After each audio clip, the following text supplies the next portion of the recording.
ഡിസംബറിൽ അവസാനിച്ച മൂന്നാം പാദത്തിൽ രാജ്യത്തിൻ്റെ GDP 6.2% വളർച്ച കൈവരിച്ചു. 2024-25 സാമ്പത്തിക വർഷം 6.5% വളർച്ച കൈവരിക്കുമെന്നും വിലയിരുത്തൽ. വരുന്ന സാമ്പത്തിക വർഷത്തിലും 6.5 എന്ന സുസ്ഥിര വികസന സൂചിക നിലനിർത്തുമെന്നും IMF നിരീക്ഷിച്ചിരുന്നു. കൂടുതൽ വിവരങ്ങളുമായി ഐസൻ ജോസ് ചേർന്നുണ്ട്. ഐസൻ, മറ്റ് വിവരങ്ങൾ എന്തൊക്കെയാണ്? അല്പസമയം മുമ്പ് പുറത്തു വന്ന വിവരങ്ങൾ GDP വളർച്ച സംബന്ധിച്ച വിവരങ്ങളിൽ കഴിഞ്ഞ വർഷം, അതായത് ഈ നടപ്പ് സാമ്പത്തിക വർഷത്തെ കഴിഞ്ഞ ഒക്ടോബർ മുതൽ ഡിസംബർ വരെയുള്ള മാസങ്ങളിലെ 3 മാസങ്ങളിലെ GDP ഗ്രോത്തിന്റെ കണക്കുകൾ, GDP വളർച്ചയുടെ കണക്കുകളാണ് പുറത്തു വന്നത്. ആ പുറത്തു വന്ന കണക്കുകളിൽ 6.2 എന്ന സുസ്ഥിരമായ ഒരു വികസന സൂചികയിലേക്ക് GDP വളർച്ച മുന്നേറുന്നു എന്നാണ് കണക്കുകൾ സൂചിപ്പിക്കുന്നത്.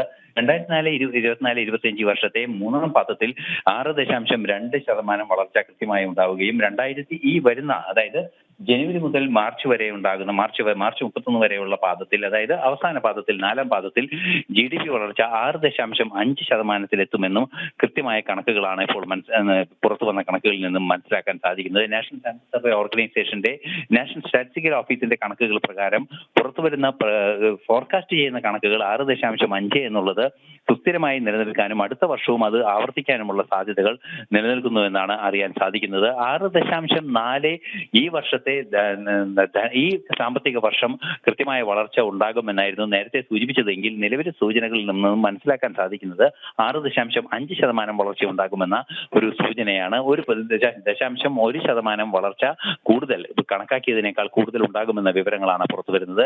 ഉത്പാദന രംഗത്തുണ്ടാകുന്ന ചില വീഴ്ചകൾ, ചില പിന്നാക്കം പോക്കാണ് ഉത്പാദനക്ഷമതയിൽ അല്ലെങ്കിൽ ഈ GDP ഗ്രോത്തിൽ ചെറിയൊരു വ്യതിയാനം വരുത്തിയത് എന്ന സൂചനകളും പുറത്തു വരുന്നുണ്ട്.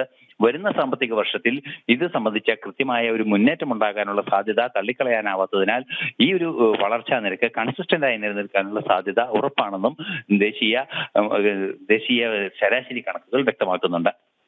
ശരി, ഐസൻ ജോസ് ആണ് വിവരങ്ങൾ നൽകിയത്.